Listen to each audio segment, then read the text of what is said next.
Every day in America, more than 4 million pigs move through a system most people never see.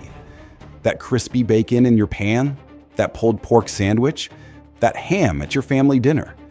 It all comes from somewhere. But here's the part no one talks about. That piece of pork didn't just come from a farm. It came from a system designed to feed an entire country. A system built on speed, scale, and precision. So the real question is, how does it actually work?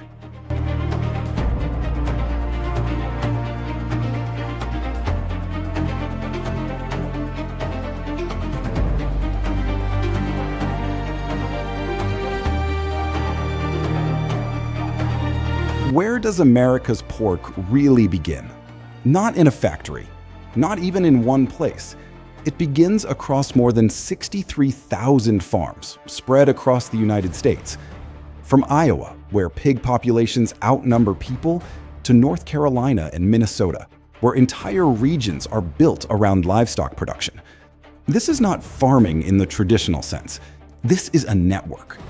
In 2023, over 72.9 million pigs were raised across the country. But those numbers don't tell the full story, because each farm is just one piece of a much larger system. Some farms focus only on breeding, others raise piglets, others specialize in fattening pigs for market. It's coordinated, it's structured, and it's designed to keep one thing consistent: a constant flow of pork.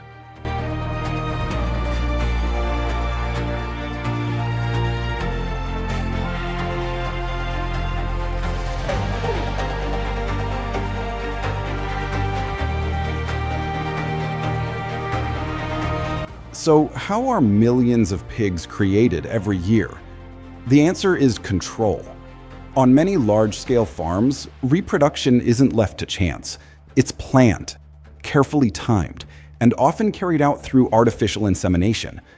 Each breeding process can take up to 15 to 20 minutes, and a single sow can give birth to as many as 15 piglets at once. She can do this twice a year, which means one animal can produce dozens of piglets annually. Now, scale that across thousands of farms, and suddenly, millions becomes inevitable. But here's the paradox. This is one of the most natural biological processes on Earth, running inside one of the most engineered agricultural systems ever built. Life, managed like a production line.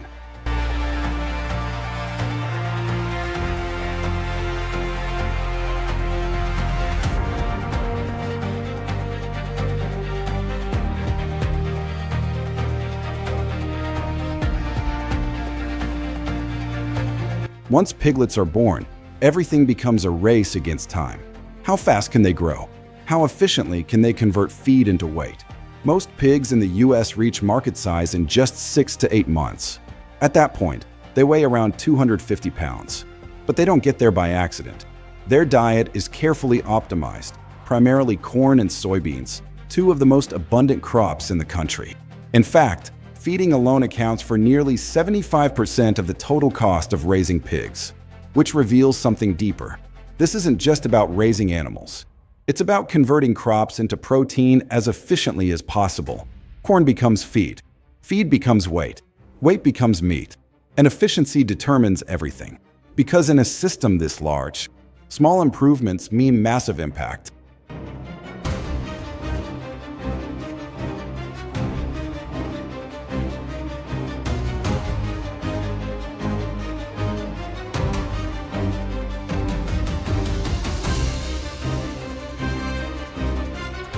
But where do these millions of pigs actually live?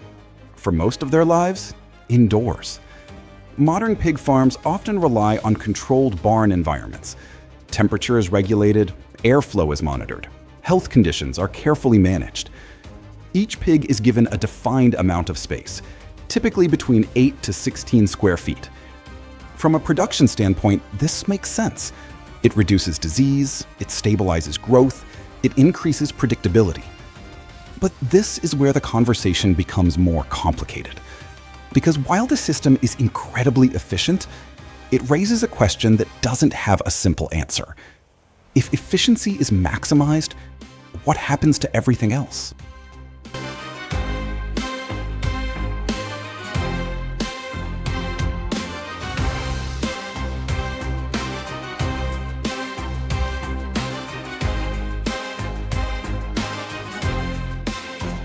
When you're raising millions of animals, waste isn't just a side issue, it's a central challenge. But in many American pig farms, waste is not simply discarded, it's reused. Manure is collected, treated, and then used to fertilize crops, often the same corn and soybeans that will feed the next generation of pigs. Some farms go even further. They convert waste into biogas, producing energy from what would otherwise be a problem. It's a closed-loop system. Animals feed crops, crops feed animals. Waste becomes fuel. From one perspective, it's incredibly efficient. From another, it shows just how tightly engineered this system really is.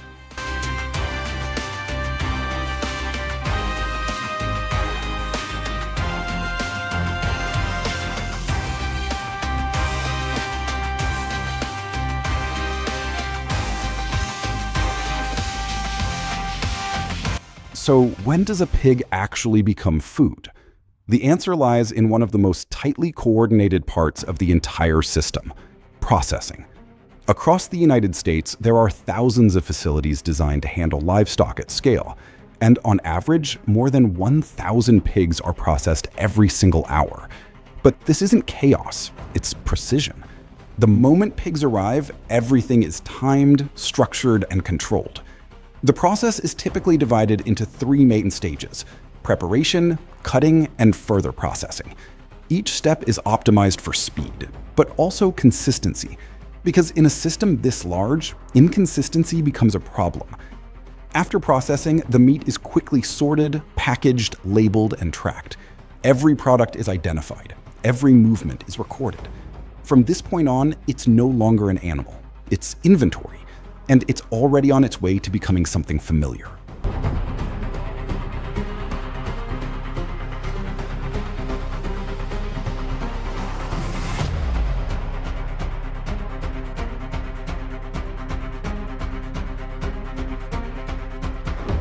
So how does pork reach nearly every American table? The answer is logistics. Once packaged, pork products move through a vast distribution network. Refrigerated trucks traveling across highways, distribution centers operating around the clock, and supply chains designed to deliver fresh products with incredible speed. Within days, or sometimes even hours, pork can move from processing facility to grocery store shelves, and from there into homes, restaurants, and kitchens across the country. Bacon sizzling in a pan, sausage at a diner, pulled pork at a backyard barbecue. These everyday moments feel simple, but behind them is a system operating at a national scale, an industry worth over $50 billion, built to ensure that supply never stops. Because in a country like the United States, consistency isn't optional, it's expected.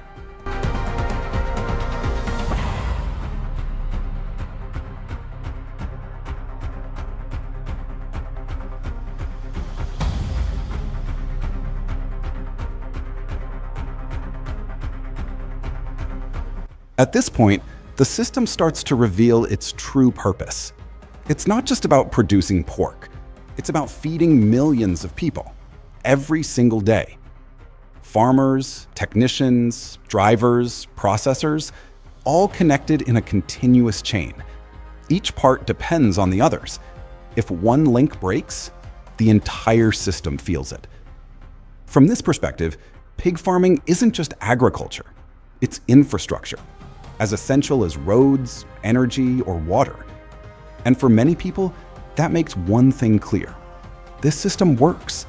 It produces food efficiently, it keeps prices relatively affordable, and it supports an entire economy. But not everyone sees it the same way. Because while the system is efficient, it also raises difficult questions. Questions about how animals are raised, questions about industrial-scale farming, questions about the balance between efficiency and ethics. Some believe this is the only way to feed a growing population. Others argue that the system needs to evolve, to become more humane, more sustainable, more transparent. And maybe that's where the real tension lies, not in how the system works, but in whether it should stay the same. So the next time you sit down to eat pork, take a moment, because that meal didn't start in your kitchen. It started across thousands of farms, moved through one of the most complex food systems ever built, and passed through a chain designed for one purpose: to feed an entire nation. The question is no longer how it works. Now that you've seen it, what do you think?